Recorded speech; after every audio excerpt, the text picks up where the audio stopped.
No sabré decir con tanta presentación. A mí me ha hecho mucha ilusión venir, entre otras cosas porque mi formación como investigador fue con el profesor Salvador Moncada, que estudió su carrera de medicina y se desarrolló también como investigador en San Salvador. Y de aquí luego pues se fue a vivir a Londres, y en Londres colaboró con el premio Nobel John Vane y recibió el premio Nobel con John Vane el mismo año que lo recibía García Márquez. O sea que fue el 82 o el 83. Y Salvador recuerda siempre aquella situación. En fin, vamos entonces a pasar al tema que está por aquí. Yo quería empezar con una gráfica que seguramente ustedes han visto y comentado alguna vez. Es una editorial que escribió un pediatra, Jean-François Bach, en el New England en el año 2002, porque era el momento en el que estaba en auge la hipótesis de la higiene y destacaba la idea de que se estaban disparando las enfermedades inmunoinflamatorias. Y estos eran datos de Francia y de Estados Unidos, pero que se ha repetido en todo el mundo. O sea que en la segunda parte del siglo XX se dispararon estas enfermedades, y esto se relacionaba con la desaparición de las enfermedades infecciosas. De algún modo, lo que se pensaba aquí es que necesitamos infecciones para que el sistema inmune esté bien entrenado. Y lo decía porque se basaba en que en el mismo número del New England se publicaba un artículo de un equipo de investigadores de Alemania, Braun Farlander, en el que había ocurrido que se veía que las alergias, que fue lo primero, eran más comunes en las ciudades y raras en las zonas rurales, pero en ese momento ya se había igualado entre zonas rurales y ciudades, pero no en los niños que vivían en granjas con animales. Y este estudio es muy curioso porque en este estudio tiene muchos datos, pero uno de los datos, los alemanes utilizan unos aspiradores para recoger polvo del cojín, del colchón donde duermen los niños. Ahora no me acuerdo los scripts, no sé si es un minuto aspirando, recoger ese polvo y luego analizarlo. Y en ese polvo lo que medían es la cantidad de endotoxina. Y esto es una escala logarítmica, o sea que hay muchísima más endotoxina en los colchones de estos niños que no tienen fiebre del heno, no tienen rinitis alérgica. Hay muchísima más endotoxina en los colchones donde duermen estos niños, donde no tienen menos síntomas o donde no hay otros tipos de sensibilización atópica. O sea que, y ahora no me acuerdo si eran 300 niños. O sea, es interesante que sobre esto se dice, bueno, es endotoxina, hace falta infectarse para que el sistema inmune vuelva a ir bien. Pero pocos años después se descubren las células T reguladoras que les he mencionado, se ha mencionado hoy muchas veces a lo largo del día. Es Fiona Powry, estudiando en Oxford, se da cuenta que, sobre todo en el tubo digestivo, hay estos folículos linfoides donde se toman decisiones, y se toman decisiones en la base a un reconocimiento innato que tiene la célula presentadora de antígenos, que tiene unos patrones en los que puede reconocer muy bien a este antígeno y por citoquinas influir en el linfocito naïf para que rechace o para que tolere. Y esto es lo que no se sabía hasta entonces. Se pensaba que el sistema inmune hacía dos cosas: rechazar o ignorar. Y en cambio no se pensaba en tolerar. Y esto es una tolerancia activa. O sea que estos linfocitos, cuando están en contacto con este antígeno, producen interleuquina 10, que es bajar la inflamación, y producen TGF-beta, que es cicatrizar. O sea que cuando no había, por decirlo así, alcohol y mercromina, posiblemente eran células que estaban en la piel que en contacto con la flora habitual de la piel facilitaban la cicatrización de las heridas. En fin, son datos interesantes y esto cambia un poquito todas las ideas que hay. Entonces ya no hace falta infectarse y pasar infecciones para que las cosas vayan bien. Y esto es tan importante como para que cuando se cogen células, linfocitos de la sangre periférica y se tiñen con un color violeta, que este es un experimento que hizo un francés hace pocos años. Si estas células se multiplican, este color violeta, esto es la cantidad de color violeta que tienen las células y este es el número de células, este color violeta se reparte y entonces aparece una onda de las células que se han multiplicado. Y estos son monocitos de sangre periférica, y estos son monocitos enfrentados a Faecalibacterium prausnitzii, que es una de estas bacterias muy conocida de la flora intestinal. Y estos son con bifidobacterias, con lactobacilos y con Escherichia. Y claro, nosotros tenemos gramos de esta bacteria. Los linfocitos de la sangre periférica de estos voluntarios, cuando están con Faecalibacterium prausnitzii, se reproducen. Quiere decir que ya estaban sensitizados, ya sabían quién era el Faecalibacterium. En cambio, no conocían esta bifidobacteria o este leucocito, porque a lo mejor eran no lo sé, pues de una colección, pero que en el organismo de estas personas no estaba. Y se sabe que se reproducen porque hay un 23% de células que tienen ya menos color violeta. Y estas células además son productoras de interleuquina 10. Y esto demuestra cómo una instrucción en el intestino hace que estén circulando unos linfocitos por nuestra sangre que saben lo que tienen que hacer y que no se van a pelear con el Faecalibacterium prausnitzii. Y si esto fuera así con todo, pues no se tendría que pelear con los péptidos de gluten o con la soja o con estas proteínas que ahora estamos viendo que ejercen a veces. En fin, el tema un poquito está en que lo que se ha visto es que muchas de las enfermedades inmunoinflamatorias probablemente se deben a un déficit de esta estimulación masiva de células T reguladoras, que es cuando se empieza a confundir lo que no es el enemigo y entonces hay unos linfocitos que empiezan a destruir la mielina de células nerviosas y aparece una esclerosis múltiple, que es una de las enfermedades que espantaron en su crecimiento en la segunda mitad del siglo pasado, como cada 10 años se duplicaba la incidencia de esclerosis múltiple. ¿Por qué el sistema inmune tiene que estar destrozando neuronas que tienen mielina? Y en parte del por qué posiblemente es por una mala instrucción de las células inmunes, quizá por haber perdido el acondicionamiento microbiológico habitual que rodeaba al ser humano. Y claro, una de las cosas es pérdida de riqueza microbiana. Es la riqueza, como ya se ha mencionado antes y mencionó Fernando, es muy importante. La riqueza de microbiota en el sistema, en el tracto gastrointestinal es importante para la instrucción del sistema inmune. Pero yo les ponía también esto porque en esta población Yanomami, que es una población en la zona amazónica de Venezuela, que cuando se cogieron muestras de heces prácticamente no tenían contacto con el mundo occidental, analizaron, secuenciaron a ver qué bacterias había en las heces. Cada una de estas líneas es la abundancia que tiene una cepa concreta en heces y la prevalencia y cuántos individuos de la comunidad tienen esta cepa.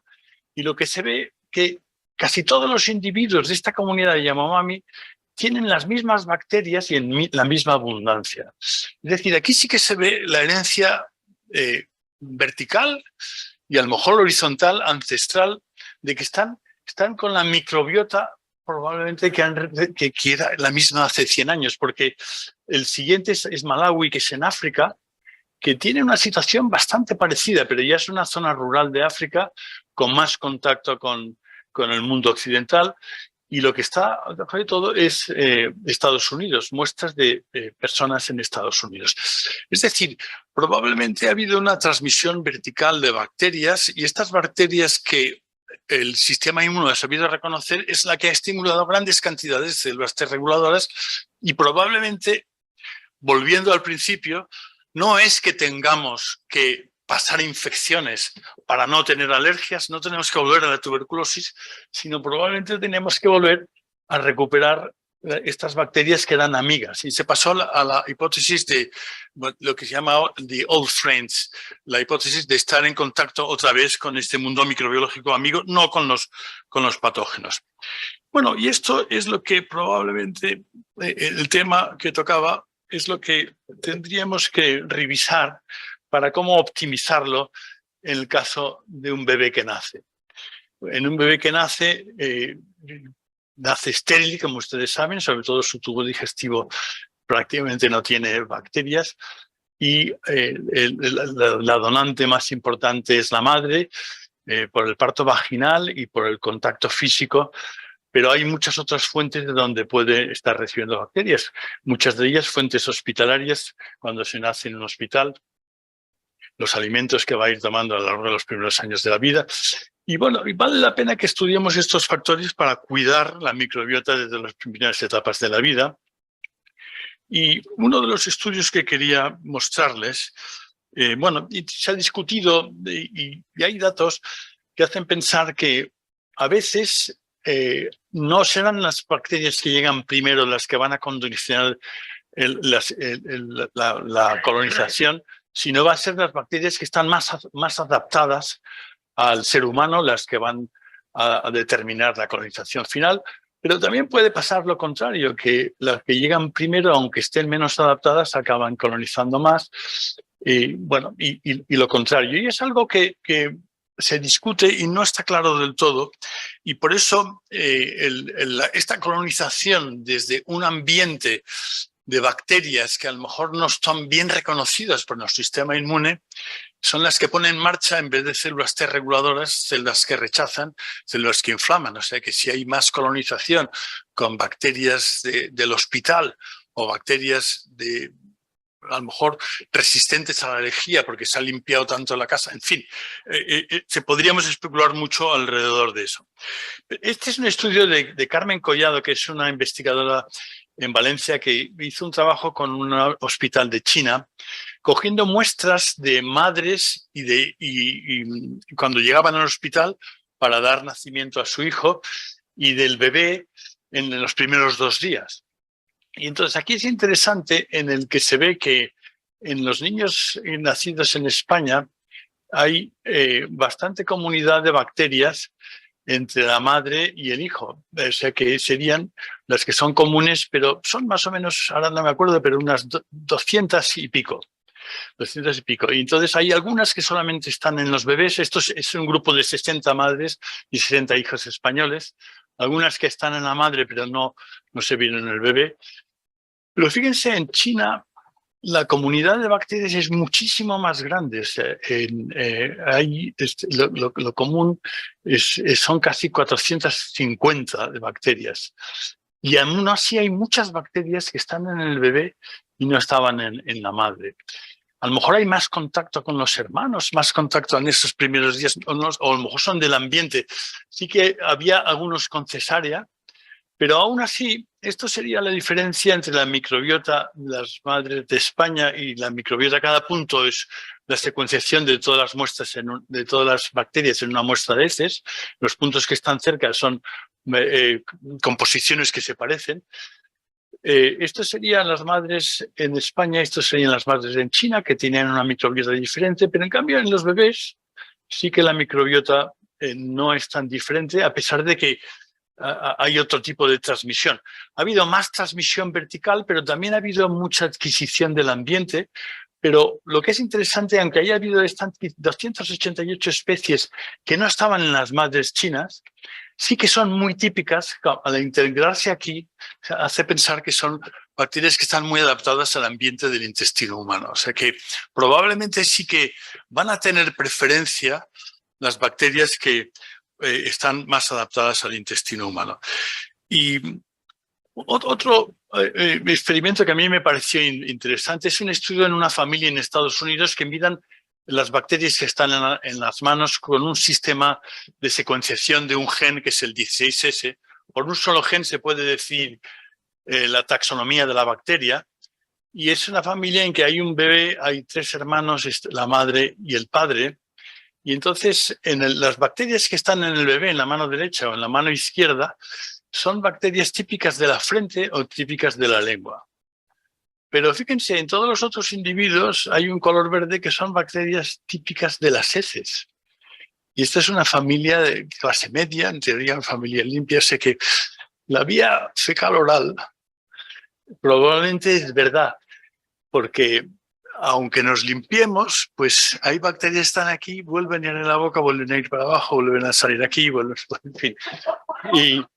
Pero es más interesante todavía, porque si este patrón que ponen, esto es típico de la madre y este patrón es típico del bebé. No sé si lo aprecian bien, pero este estudio demostró que la madre era la que cambiaba los pañales del bebé, porque tiene este patrón son bacterias típicas de las heces de este bebé, que el bebé no la tenía en las manos porque él no se cambiaba los pañales, pero la mamá sí que lo tenía. Y el papá no tenía, en fin. Bueno, no sé, en fin. Pero esto era analizando solamente un gen de cada bacteria. Este es un grupo de Bélgica que ha estudiado 105 personas de unas 20 familias en las que analizan todas las, en la microbiota, todas las bacterias, pero ya no solo por un gen, sino secuenciando todos los genes. Y entonces identifican 1.500, 2.000 genes que determinan lo que es una bacteria. Esto es mucho más preciso, la resolución es más alta. Y cuando tienen y cogen las 51, me parece que son 50 especies más comunes en todo este grupo de estas 100 personas, y miran la distancia genética, o sea, entonces cuando comparan todas las especies tienen estos 1.500 genes, pero no son los mismos genes, o sea que hay cepas distintas, y entonces miran la distancia, y la distancia cero quiere decir que esta es idénticamente la misma bacteria. Y entonces hay un 5% como media de las especies que están en varias personas de la misma familia, pero no, de distintas familias, en cambio, hay mucho menos porcentaje. O sea que dentro de la misma familia hay mucha comunidad de personas que tienen exactamente la misma bacteria, indicando que ha habido o una transmisión vertical o una transmisión horizontal. Pero la sorpresa en este estudio es que cuando en vez de mirar por familias, viven los que viven juntos y los que no, entre los que viven juntos hay mucha mayor proporción de bacterias que son exactamente idénticas. Son idénticas porque son distancia genética cero. Entonces, cuando hay no todas las bacterias tienen exactamente los mismos genes, porque de una cepa a otra hay una variación de genes. Es decir, que parece que pesa más vivir juntos que haber heredado juntos o estar en la misma familia. Y esto es interesante porque lo determinan más exactamente mirando, esto es sister to sister, comparando pares de hermanas que viven juntas, hay mucha transmisión de bacterias la misma en las hermanas, pero si no viven juntas, que es el color amarillo, esto no pasa. Mother to daughter, es lo mismo, hay mucha transmisión, o sea que parece que la cohabitación influye más, y sobre todo la cohabitación, ahora aquí sería la transmisión de bacterias de madre a hija, según la edad de la hija, porque han estudiado, me parece que son unas 20 familias, y la cohabitación es sobre todo en los primeros años de vida. Por eso, es decir, que es un factor que todos sospechábamos, pero que probablemente tiene mucha más importancia, y sobre todo se ha dado importancia cuando ha habido el COVID, que los niños han tenido que aislarse. El contacto familiar, el tocarse, esto probablemente es muy importante para el bebé, para que tenga esa transmisión vertical que idealmente tendría que ser como estaba en el Yanomami. Y esto es otro modo de ver lo mismo, lo que pasa es que este es aún mucho más complejo porque en vez de mirar si las bacterias se parecen, miran si todo el ecosistema, si una muestra de heces se parece entre sí. Y aquí pasa lo mismo, que en personas que cohabitan, los parientes de primer grado que cohabitan, tienen menor distancia entre sus muestras de heces que entre los que no cohabitan o en personas que no tienen ninguna relación. Bueno, esto está demostrando algo que se sospecha, pero que ya se ve, que la transmisión de bacterias buenas y malas, la transmisión de bacterias buenas probablemente es tan importante como la transmisión de bacterias malas. Y el otro estudio que quería presentar, otro estudio que me parece interesante, es la variación, el desarrollo del microbioma en un estudio que es el TEDI, que cogieron niños que tenían riesgo de tener diabetes tipo 1. Es un estudio que están siguiendo para ver qué determinantes pueden llevar a la diabetes de tipo 1. Y son casi 8.700 niños, pero aquí han analizado la microbiota de 12.000 muestras de 900 niños, porque son secuenciales. Entonces, los números pares son los que están tomando lactancia materna y los otros son bottle feed, son los que están con biberones. Los pares son, y estos pares impares. Y entonces, los que están con lactancia materna tienen una microbiota que predominan las bifidobacterias con muy poca diversidad. El color azul quiere decir que hay muy poco. Esto quiere decir que prácticamente el 80% de la población bacteriana en este estado de los bebés son bifidobacterias. En cambio, en los que no están en bottle feed, que esto ya se sabe, pues ahí sobre todo Escherichia, y hay más diversidad, pero es una de las situaciones donde la mayor diversidad no se considera. Pero es interesante de que al final no hay tantas diferencias. El final es un seguimiento de 46 meses, o sea, de casi 4 años. Al final no hay tanta diferencia. Lo que sí que está claro es que en estos primeros 3 años es muy estable, o sea que la composición en cada niño de la microbiota puede variar de un día a otro y además es muy susceptible de cambios y muy susceptible de adquirir bacterias de fuera. Por eso esa transmisión intrafamiliar posiblemente es también muy importante porque es el momento en que esa microbiota está muy receptiva. Bueno, y en el seguimiento lo que miran es cuáles son los determinantes que hacen que varíe el microbioma en muestras de estos niños. El determinante del birth mode, que es parto vaginal, importa relativamente poco. Al principio, en los meses de 3 a 6, cambio sí que importa mucho más, tiene mucho mayor impacto la lactancia materna y tiene también impacto el uso de probióticos. Y ya veremos por qué, porque esto es sobre todo familias en Suecia, en Alemania y en Estados Unidos, me parece que en Noruega también, que son lugares donde se utilizan más probióticos.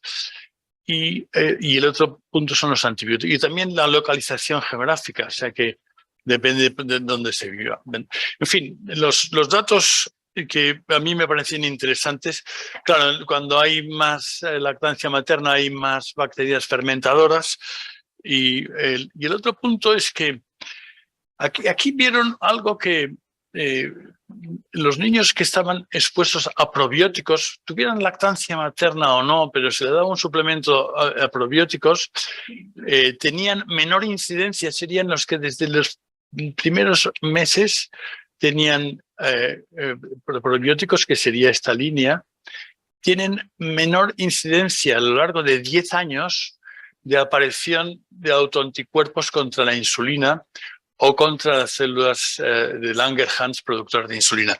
Era este cohorte, el estudio TEDI, son niños con riesgo de desarrollar diabetes tipo 1 porque sus padres lo tienen o porque tienen un HLA de riesgo y tienen este seguimiento de 10 años. Entonces, claro, se ha duplicado el riesgo de desarrollar estos autoanticuerpos. Cuando aparecen estos autoanticuerpos no quiere decir que se acabe con una diabetes tipo 1, porque a veces desaparecen, pero se empieza a detectar el riesgo.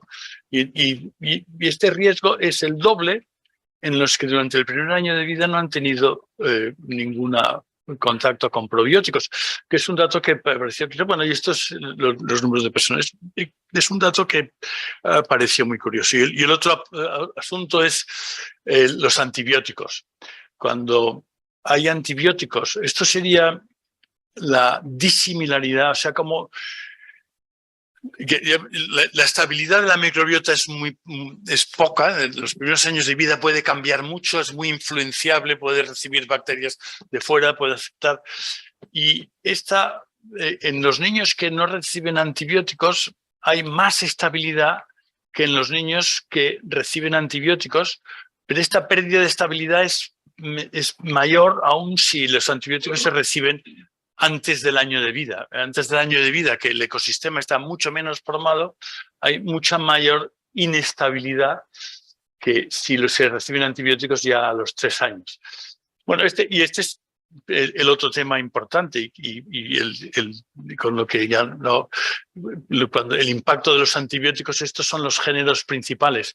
En un niño que tiene fiebre, recibe antibióticos y miren cómo cambia. Esto es Escherichia coli que aparece. La Escherichia coli se dispara y dura un tiempo. Ahora no, estos son días. Y esto es un niño también que tiene diarrea. Claro, los antibióticos tienen el problema de que algunas bacterias son susceptibles y entonces otras sobrecrecen. Cuando hay diarrea, se limpia un poco todo a la vez. O sea que es más fácil que se recupere un patrón similar a diarrea. Pero cuando hay fiebre y entonces un antibiótico está seleccionando unas bacterias sobre otras y entonces es más difícil recuperar el estado anterior. Y este es otro estudio también con antibióticos, porque aquí se pidieron, este es un hospital en Finlandia, donde a los padres se les pide si quieren participar en un estudio en que van a recoger muestras de heces a lo largo de los 3 primeros años de vida a niños diferentes para hacer 16S o para hacer metagenómica y metabolómica. Es un estudio muy completo. Y en lo que ocurre es que de esa cohorte de que son 40 y pico niños, casi la mitad, me parece que es casi la mitad, por algún motivo tuvieron que recibir antibióticos. Y los motivos son, me parece, otitis en la mayoría de los casos.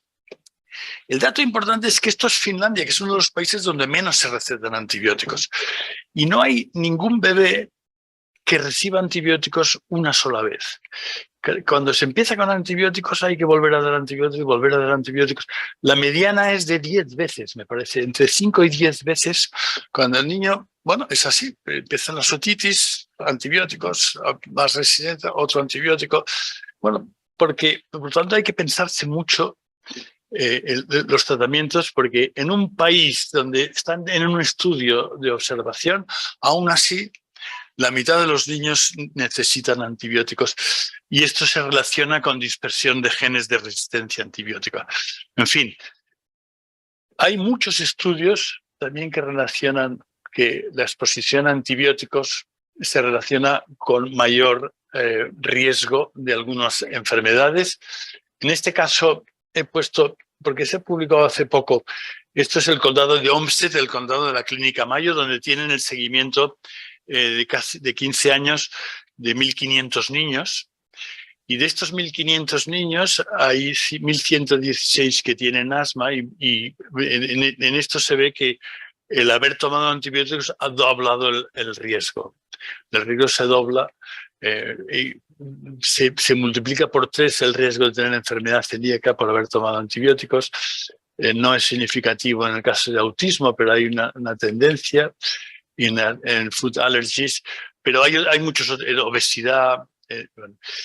Y también se ve que depende de cuántas veces se reciben antibióticos, estos trastornos, estas condiciones aparecen antes y aparecen varias. Bueno, hay muchos estudios. El tema es una microbiota pobre, instruye mal al sistema inmune, menos células reguladoras en un momento crítico y más riesgo de que se confundan los péptidos de gluten. Bueno, pues cuidar la microbiota desde el principio de la vida es importante porque algunas enfermedades inflamatorias o transmisibles de la sociedad desarrollada se asocian a disbiosis, pérdida de riqueza de la microbiota y desviación del entorno microbiano ancestral.